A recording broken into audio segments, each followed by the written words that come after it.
Começa agora mais um Alesp Cidadania. Seja bem-vindo, seja bem-vinda. E janeiro é tempo de começar a pensar no imposto de renda para 2025. Será que você precisa declarar? Para essas e outras orientações sobre o pagamento de tributos neste ano, recebemos agora o especialista em direito tributário, Dr. Paulo Barbosa. Muito obrigada. Olá, Renata. Obrigado pelo convite. É um prazer estar aqui. Vai ser importante esclarecer esses pontos relacionados ao imposto de renda. Com certeza.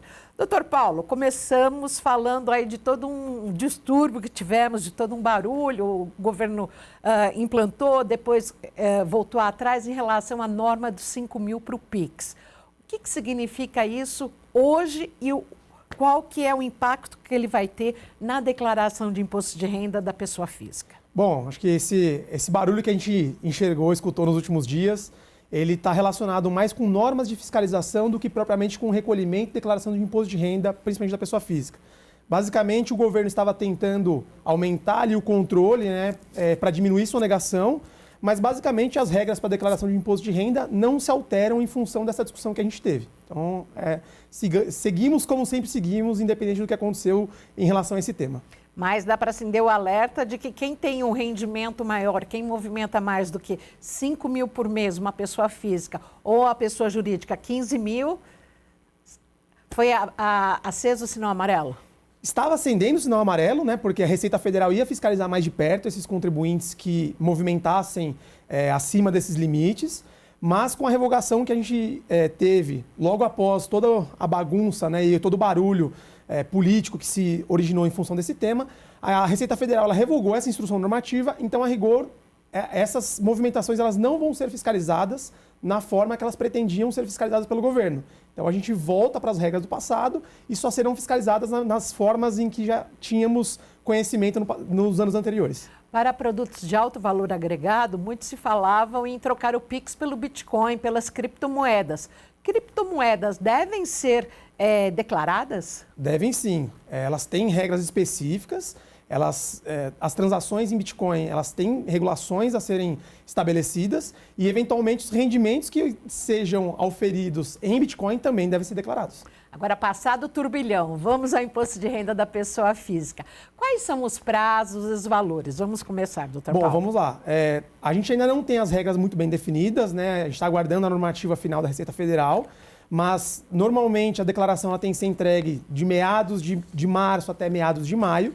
E a partir de 2025 tem que declarar imposto de renda minimamente, óbvio que tem outras situações, mas minimamente as pessoas que oferem renda superior a R$30.600 mais ou menos. Mas renda na fonte ou qualquer tipo de renda? A princípio, qualquer tipo de renda, Lembrando que o rendimento para fim de imposto de renda é tudo aquilo que é produto do trabalho ou do capital ou da combinação de ambos. Então, independente da denominação. Inclusive, por exemplo, bolsas de estágio, se superam esse valor, têm que ser declaradas também. E no caso de um síndico, ele tem que declarar se ele tem a isenção do pagamento?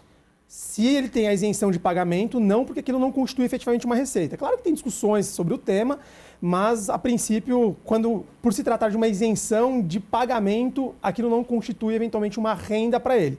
Claro que a Receita, algumas vezes, ela tenta interpretar, mas existem argumentos para sustentar que isso não tem que ser declarado.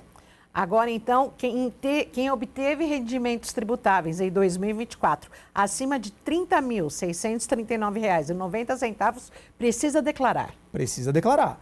Esse é o gatilho principal, Existem outros gatilhos também que disparam essa necessidade de entrega da declaração de ajuste do imposto de renda de pessoa física, que não estão vinculados necessariamente à renda. Um exemplo disso são as pessoas que detêm imóveis, pode ser posse ou propriedade, acima de R$800 mil.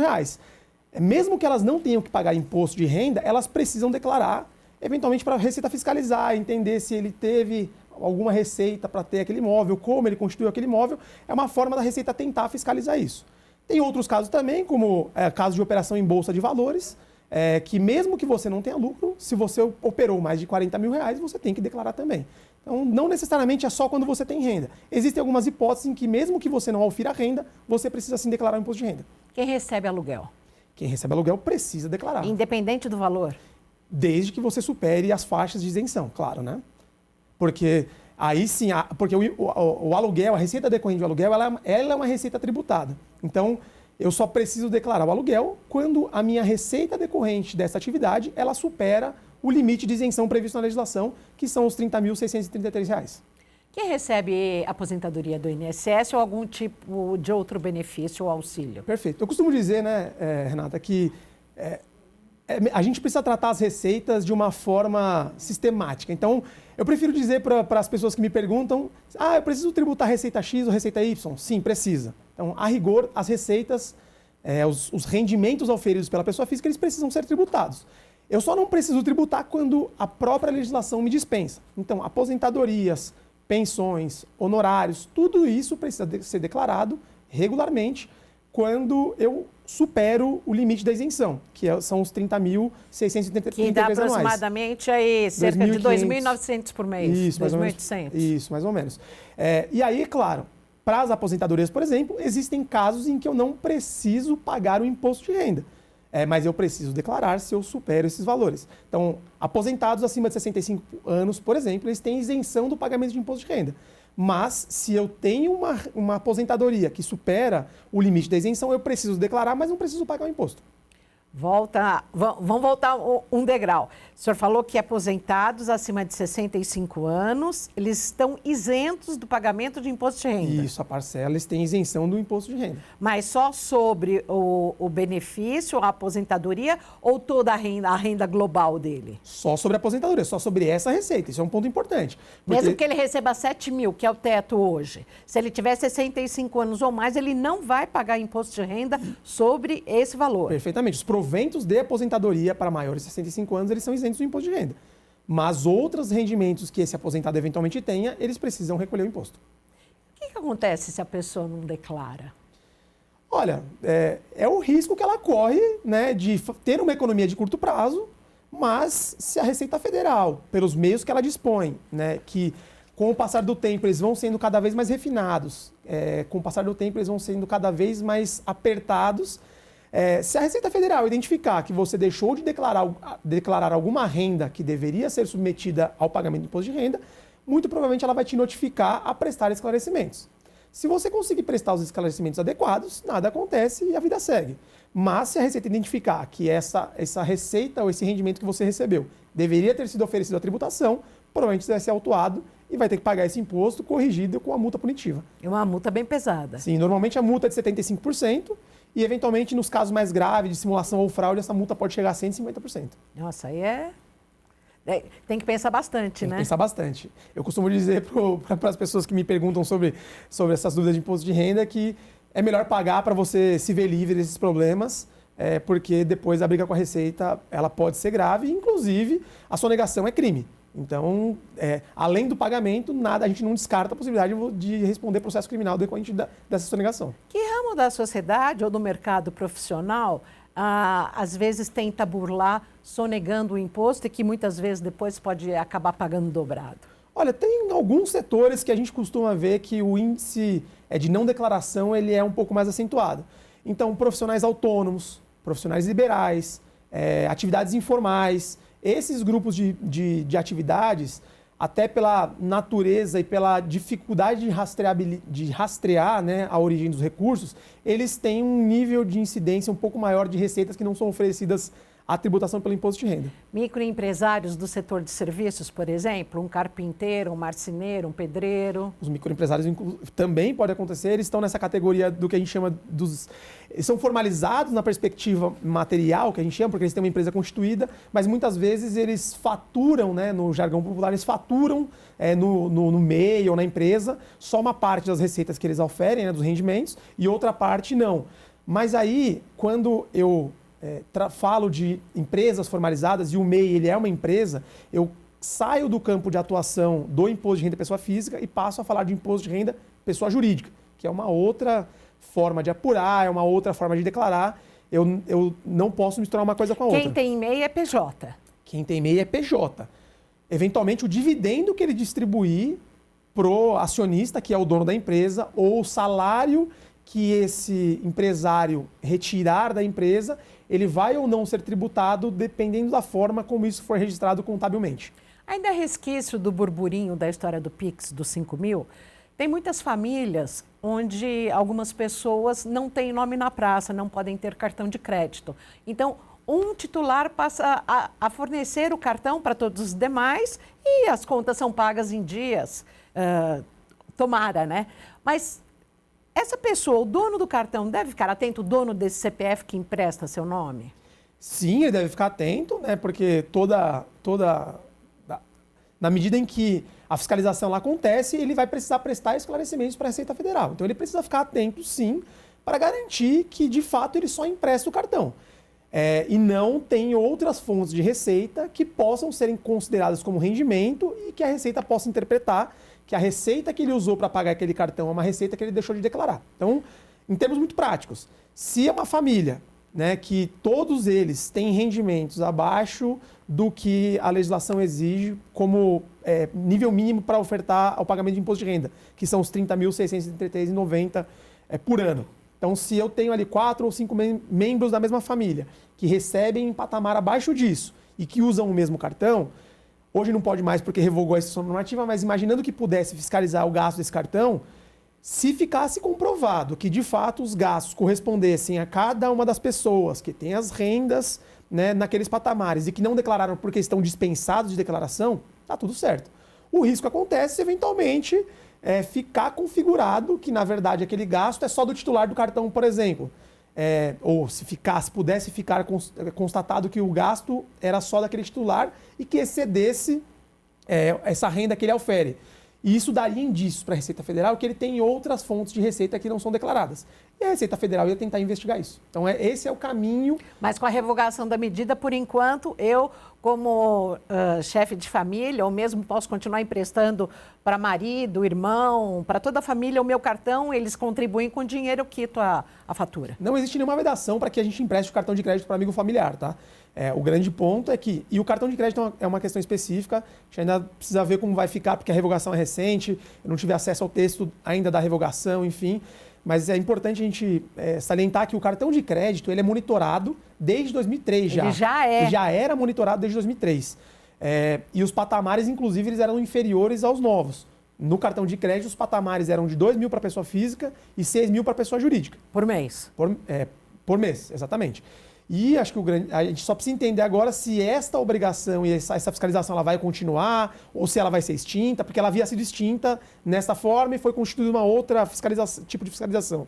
Então a gente precisa entender como que isso vai ficar, mas a rigor, essa fiscalização no cartão de crédito ela já acontecia e é possível que ela continue acontecendo. Mas não existe vedação. Eu posso emprestar para os meus familiares, eventualmente para algum outro amigo, eu só preciso estar atento que eu vou ter que eventualmente justificar qual é a origem dos recursos que lastreiam esses gastos. Por que a Receita está cada vez mais fechando o cerco? Acho que esse é um mecanismo natural da evolução tecnológica, né? Se a gente parar para pensar, alguns anos atrás, a gente não tinha nota fiscal eletrônica, a gente não tinha contabilidade digital, a gente não entregava no papel. Entregava no papel. E tudo isso eram mecanismos que dificultavam a fiscalização por parte da Receita. Então, a evolução tecnológica ela vai permitindo que a Receita ela crie instrumentos para fiscalizar os contribuintes mais de perto. Lembrando que a atividade tributária, em termos técnicos, é o que a gente chama de atividade vinculada. Então, a Receita não tem opção de arrecadar ou não arrecadar, ela é obrigada a arrecadar, né? Então, ela tem um dever vinculado de arrecadação. Por isso que ela vai cercando os contribuintes para que a sonegação se diminua. Então, esse é um movimento natural. E, obviamente, que o que a gente precisa adequadamente compreender é se os mecanismos que ela vai criando para cercar e diminuir a sonegação, se eles têm compatibilidade com o nosso ordenamento jurídico tributário ou se eles constituem forma de violar direitos dos contribuintes. E esse é o papel do advogado tributário, principalmente, que é entender se essas medidas elas estão de acordo com o ordenamento jurídico ou não, e se não estiverem, serem combatidas pelos instrumentos legais cabíveis. Aqui no Alesp Cidadania, a gente segue falando sobre aí os primeiros passos que você deve dar, já aproveitando janeiro, para o imposto de renda da pessoa física, que deve ser entregue a partir de março 2025, ano base 2024. E hoje nós temos aqui o especialista em direito tributário, Dr. Paulo Barbosa. Dr. Paulo, vamos a mais uma etapa, Quem recebeu rendimentos isentos ou não tributáveis precisa declarar a partir de que valor e o que é isso? Perfeito. E de onde vêm esses rendimentos isentos e não tributáveis? Perfeito. Então, vamos imaginar, né, que, aliás, como eu tinha comentado com você, existem alguns gatilhos que obrigam os contribuintes, né, a entregar a declaração de imposto de renda. Claro que receber rendimentos tributáveis acima do patamar que a legislação determina é um deles, mas receber rendimentos sujeitos, né, ou a isenção ou que sejam não tributados, eles também são um gatilho de entrega. E eles podem acontecer por uma razão muito simples. Uma pessoa que trabalhou a vida inteira, ela recebeu, ela teve seu salário pago durante a vida inteira e foi juntando, né, o dinheirinho que ela eventualmente investiu no mercado financeiro, por exemplo. Hoje, ela pode não ter mais rendimentos que sejam tributados, integralmente tributados, como um salário, por exemplo, ou de repente um aluguel, enfim. Mas aquele dinheiro que ela tem investido no mercado financeiro, ela pode gerar rendimentos que podem ou não ser tributados, dependendo da classe de investimentos. Então, por exemplo, letras de crédito imobiliário são investimentos que não estão sujeitos à tributação. Então, se eu tenho um valor que está investido e que me gerou rendimentos superiores a R$200 mil dentro do exercício financeiro, dentro do ano, eu sou obrigado a declarar esses rendimentos, mesmo que eu não tenha que pagar o imposto. Então, essa é uma hipótese que eu sou obrigado a declarar o imposto de renda, mesmo que eu não tenha que pagar o imposto. Quem investe em renda fixa, em tesouro direto, precisa declarar? Precisa pagar? Sim, aplicações financeiras também, como os rendimentos de emprego ou de prestação de serviços liberais, enfim, por profissionais liberais, estão sujeitos ao imposto de renda. As aplicações financeiras, em regra, também estão sujeitas às regras regulares do imposto de renda. Elas têm algumas alíquotas diferenciadas, algumas hipóteses, né, um pouco diferentes, alguns tratamentos diferentes, mas, em regra, eles estão sujeitos à incidência do imposto de renda. Alguns ativos financeiros não estão. Então, por exemplo, letra de crédito imobiliário, as debêntures, que são as captações que empresas privadas fazem, elas também estão fora do campo de incidência do imposto. Essas classes de investimento não têm tributação pelo imposto de renda. Mas o CDB, que é o famoso, né, o certificado de depósito bancário, que é um título de renda fixa, ele está regularmente sujeito à tributação pelo imposto de renda. Quem compra a moeda estrangeira em espécie e guarda em casa é obrigado a declarar? É obrigado a declarar. Quem compra dólar, por exemplo? Sim. O ideal é que você reflita na declaração de imposto de renda os bens e direitos que você tem a titularidade. Então, se você tem uma quantidade, encerrou, né, o exercício financeiro ali com uma quantidade de moeda em espécie considerável, é importante que eventualmente você declare essa titularidade para eventualmente você não ter uma discussão posterior com a Receita. A pessoa fez uma viagem em 2024, que é um ano base agora para 2025. Deve ser declarada? Despesas e gastos, por padrão, não precisam ser declarados na declaração de imposto de renda. Por quê? Porque a Receita Federal está mais preocupada com o que você recebe, porque o imposto ele é incidente sobre as receitas, sobre os rendimentos oferidos, e não sobre as despesas. A fiscalização de despesas, que ficou muito famosa agora nessa nova normativa que tivemos discussão aqui agora, ela estava muito mais associada à vinculação da despesa que você teve com receita que você não declarou. Basicamente, a lógica que a Receita queria usar é como que você teve uma despesa de R$1 milhão no cartão de crédito se você não teve nenhuma receita. Mas ela ia buscar a receita que você oferiu e não ia olhar muito para a despesa. Então esse era mais ou menos o objetivo. Por isso que despesas que não são dedutíveis não precisam ser informadas no imposto de renda. É claro que elas precisam ser compatíveis com a sua receita, porque a receita ela tem instrumentos de avaliar se suas despesas, né, se o que você gasta ali eventualmente está de acordo com o que você ofere de receita. Mas, a rigor, você não precisa declarar despesas que não são dedutíveis no imposto de renda, na declaração de imposto de renda. Você não era nem nascido quando as pessoas já declaravam linhas telefônicas, né? Ou o plano de expansão, né? Que pagavam. Exatamente. Na época, não era nascido, mas conheço um pouco da história, né? Elas eram consideradas como ativos. Por quê? Porque num momento determinado, o cidadão ele comprava uma linha telefônica que sofria uma valorização e dali tanto tempo ele podia vender aquela linha telefônica como se fosse um bem mesmo, como se fosse um carro, como se fosse um imóvel. O ganho de capital que ele auferia sobre essa venda, eventualmente estaria sujeito ao imposto de renda. Então, por isso, o contribuinte ele precisava declarar. E isso persiste até hoje. Então, todos os bens e direitos mantidos por um contribuinte, eles têm que ser declarados pelo contribuinte no imposto de renda. Por quê? Porque no momento em que eles forem alienados, que eles forem vendidos, eventualmente vai precisar ser apurado o ganho de capital, e esse ganho de capital ele vai estar sujeito ao imposto de renda. Quem investiu mais de R$40 mil no ano passado na Bolsa de Valores, ganhando ou perdendo, precisa declarar? Precisa declarar também. Mesmo que o saldo em 31 de dezembro tenha sido zero? Sim, quem negociou ações acima desse patamar, ele precisa declarar imposto de renda sim, ainda que ele não tenha tido nenhum lucro, porque é uma forma da Receita monitorar o comportamento desses ativos na declaração da pessoa física. E para criptomoedas, tem valores, tem limites? Ainda não tem limites estabelecidos, mas a criptomoeda ela também precisa ser declarada. Como o quê? Como bens? É como um bem em direito, exatamente. Exatamente como... porque ela é um ativo financeiro, né? A criptomoeda, ela constitui um ativo financeiro assim como ações, assim como um carro, investimentos, exatamente. Então, ela precisa ser declarada para que a Receita tenha rastreabilidade desses valores e, né, eventualmente, controlar as origens desses recursos. Eu sei que tem uma coisa que é uma pegadinha, muita gente erra. Eu comprei um carro à prestação, ou mesmo uma casa à prestação. No caso do carro, em 4 anos, no caso da casa, 20 anos. O que eu declaro no ano de 2024?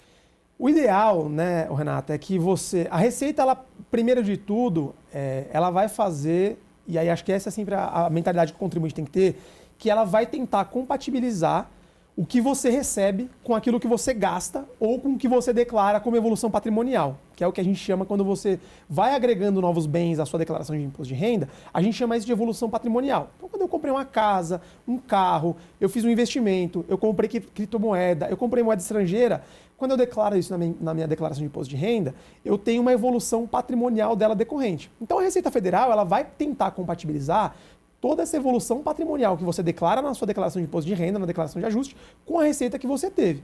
Então, se você teve uma receita este ano de R$100 mil, por exemplo, e comprou um imóvel de 500 mil, você não tem capacidade financeira para declarar esses 500 mil reais.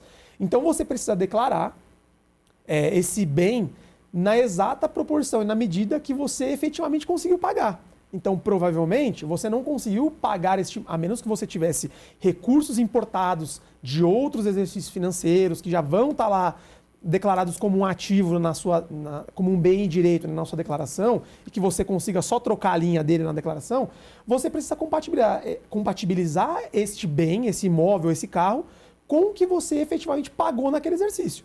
Então, vamos imaginar que você comprou um imóvel por R$500 mil, deu 10% de entrada desse imóvel e vai pagar o financiamento dele. Então, basicamente, você precisa declarar o que você pagou nesse exercício. 50 mil. Mas eu posso colocar ali imóvel comprado em janeiro de 2024 pelo valor tal. 5 prestações pagas, aquele valor. Perfeito. Não só pode, como o ideal é que você deva fazer isso, porque, inclusive, os encargos que são incidentes sobre o financiamento imobiliário, inclusive, eles podem ser considerados como custo desse imóvel.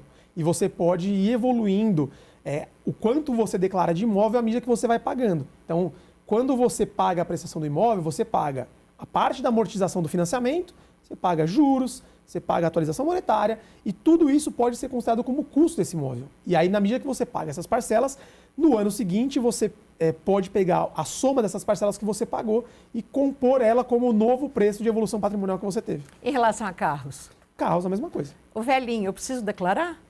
Você, a rigor, deveria ter declarado ele desde o princípio, né? Não, sim, vem declarando. Sim. Então, e também a história do carro, tudo bem. É o carro zero, as prestações, da forma que você falou, mas o carro está pago lá, está quitado, só que ele desvaloriza ano a ano. Eu posso mudar esse valor ali? Esse é um ponto muito, muito interessante. Os bens imóveis e os carros, por exemplo, eles têm que ser registrados pelo custo de aquisição. A rigor, eu não posso fazer atualização a valor de mercado desses bens. 50 mil. Hoje ele vale 30. Perfeito. Tem que declarar ele pelo valor que eles valem, pelo valor que eu adquiri. Então, eu adquiri o imóvel à vista por 500 mil, ou no fim do meu financiamento ele me custou 800.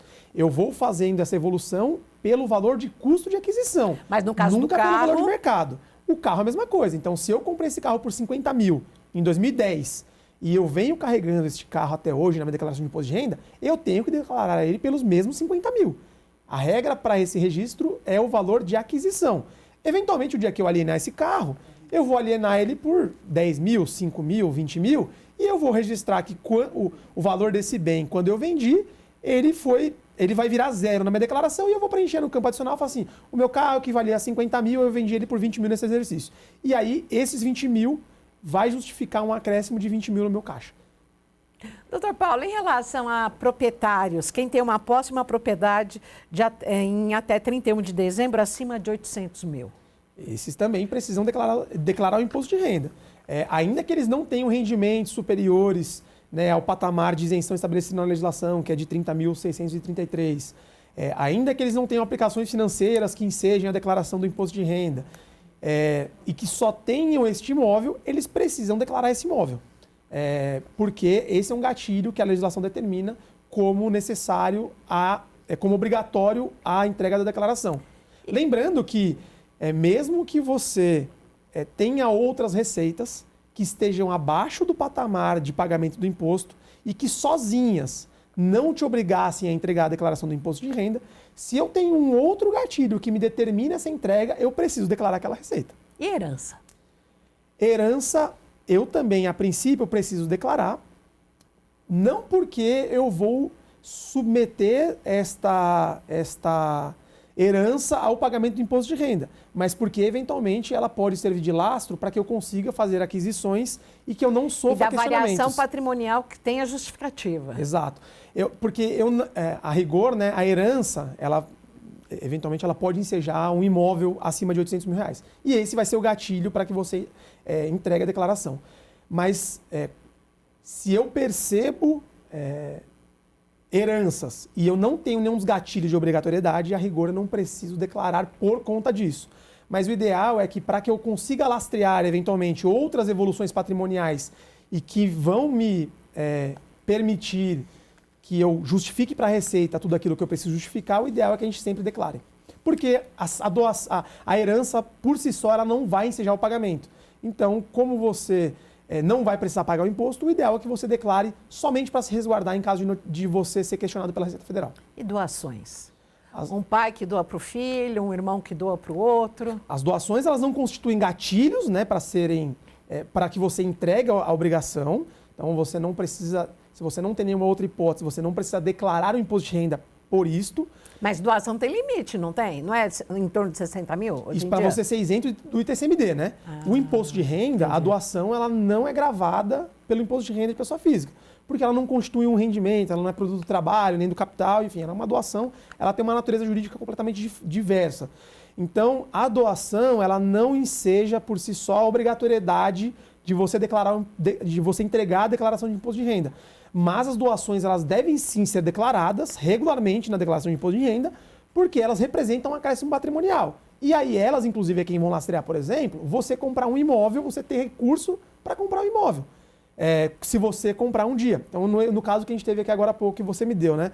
Eu recebo 100 mil reais por mês, por ano, por exemplo, e declaro meus rendimentos tributáveis, bonitinho. E eu comprei um imóvel de 500 mil reais.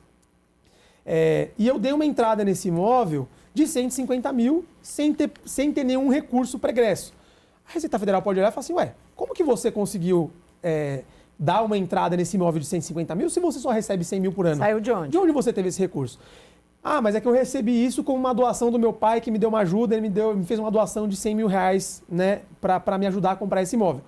Então, você declarar essa doação vai dar lastro para a Receita Federal, e é evidência de que você tinha recurso e tinha ativo para fazer essa compra. Mas o pai não tem que pagar um imposto sobre esses 100 mil que ele passou? Ele vai pagar imposto sobre a doação que ele fez. E aí isso não é imposto de renda. É um outro imposto que grava as doações, que ele tem patamares diferentes, regras diferentes, mas... E tem mesmo sendo doação em espécie. Mesmo sendo doação em espécie. Então ele está sujeito a outras regras. A doação, por padrão, né? E por conta da sua natureza jurídica, ela não está sujeita ao imposto de renda. Agora, quem mudou para o Brasil, que morava fora no exterior, no caso, um brasileiro que voltou para o Brasil, ou mesmo um estrangeiro, quando ele está obrigado a apresentar declaração? Ele precisa apresentar a declaração quando ele tiver algum dos gatilhos que eu comentei com você e ele tiver o domicílio fiscal registrado aqui no Brasil. Então, se a pessoa que saiu do país, ele preencheu na época de saída a declaração de saída definitiva e regressou ao país agora, e ele tem o domicílio de volta, domicílio fiscal aqui no país, e ele tem alguns gatilhos que a gente comentou, aplicações financeiras, né, no patamar que a gente indicou, ou as receitas tributáveis alferes no Brasil, ele precisa declarar, seja brasileiro ou seja estrangeiro. Doutor Paulo, esse ano a Receita fechou mais o cerco na área de profissionais de saúde, psicólogos, fonos, dentistas, médicos, fisioterapeutas, terapeutas ocupacionais. Como era e como está e o que isso impacta e se impacta na declaração desse ano? Não tivemos nenhuma alteração, né, para a questão de receitas médicas, em termos de dedução pelas pessoas físicas, então elas... De recibos. As receitas médicas elas podem continuar sendo deduzidas, né? O que a gente tem a particularidade é a mudança na concessão de recibos pelos profissionais liberais da área da saúde. Então, antigamente, um médico, quando você ia se consultar com ele, eventualmente ele podia te fazer um recibo manual, em papel, dizendo que você se consultou com ele, que aquela consulta custou R$500. E você podia pegar aquela despesa, deduzir do imposto de renda, e se eventualmente você fosse questionado pela Receita Federal sobre a natureza daquela dedução, você precisaria apresentar os comprovantes que lastreassem aquela dedução que você fez. Agora, a Receita Federal ela proibiu, né, para Porque isso dá muito espaço para fraude, né? Claro, exatamente. Porque, né, inclusive, existe o histórico de pessoas que faziam essas deduções sem, inclusive, ter feito consultas ou sem ter esses recibos em mãos. Porque não tinha muito controle. Agora, a Receita Federal ela fechou um pouquinho do cerco. E aí o Receita Saúde foi a inovação desse ano para esse campo. É uma obrigação do médico, do profissional da saúde ou do terapeuta que vai ocupacional, pagar enfim. Imposto. Ele vai precisar pagar o imposto sobre aquela receita que ele tiver. Ele é quem vai precisar preencher o Receita Saúde no ambiente eletrônico da Receita Federal. Mas aquele que deduzir a despesa, ele só vai poder deduzir a receita que foi declarada para a Receita Federal no Receita Saúde. Então, eventualmente, é importante que claro, o contribuinte ele vai ter o direito ao comprovante disso, né? Provavelmente não. O médico ele vai mandar o comprovante que ele lançou esse recibo no Receita Saúde e aí, obviamente, o contribuinte só vai conseguir deduzir essa despesa, ele só vai poder deduzir quando ele tiver esse comprovante. Por quê? Porque se eventualmente ele fizer alguma dedução e que a Receita Federal não consiga identificar essa despesa lá no Receita Saúde, muito provavelmente o contribuinte vai ser questionado. E rapidamente, que nós estamos chegando ao final, e o imposto para os profissionais de medicina, eles variam? A regra do imposto profissional de medicina para o profissional liberal, ele segue as mesmas regras do imposto de renda de pessoa física. O que difere um pouquinho, e aí é para os profissionais liberais de forma englobada, é a forma de recolhimento. Então, o profissional que é registrado e tem uma renda formal seletista, por exemplo, ele tem o seu imposto retido na fonte pelo seu empregador.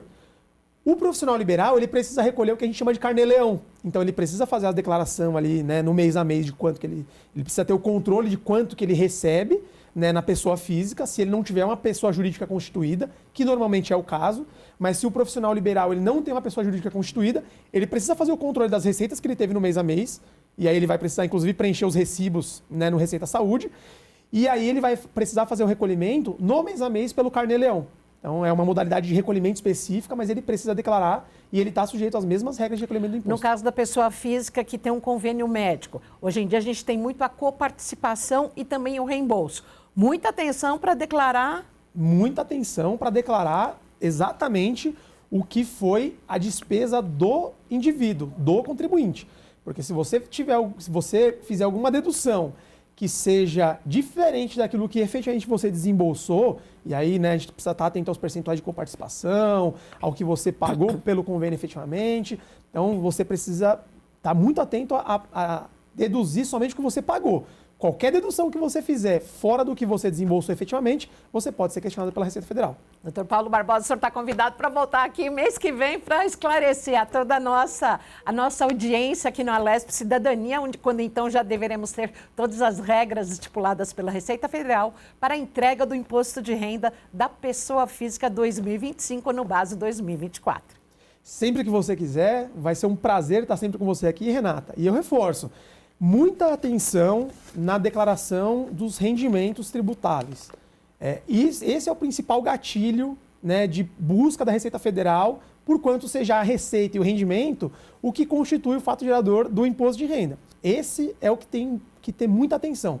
Se tiver qualquer dificuldade, se tiver qualquer dúvida, procure um especialista. Advogados tributaristas e contadores são os profissionais que podem ajudar os contribuintes nessa missão árdua, mas necessária, né, para garantir os nossos direitos. Muito obrigada. Eu que agradeço. Hoje no Alesp Cidadania prestamos serviço falando sobre a questão do imposto de renda. Um abraço a você.